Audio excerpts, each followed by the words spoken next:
St. Martin of Tours Church, St. Martin, Martin, Martin, Martin, Martin, Martin, Martin.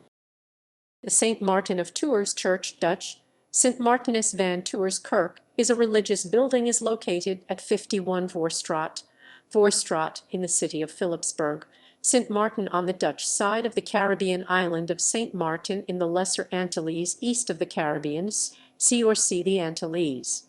It is a temple that follows the Roman or Latin rite and depends on the Catholic Diocese of Willemstad based on the island of Curaçao. It is also one of the three Catholic churches in the Dutch part of the island, being the other two Mary Star of the Sea in Simpson Bay, Maria Sterre der Zee Kerk, and Christ Risen in South Reward.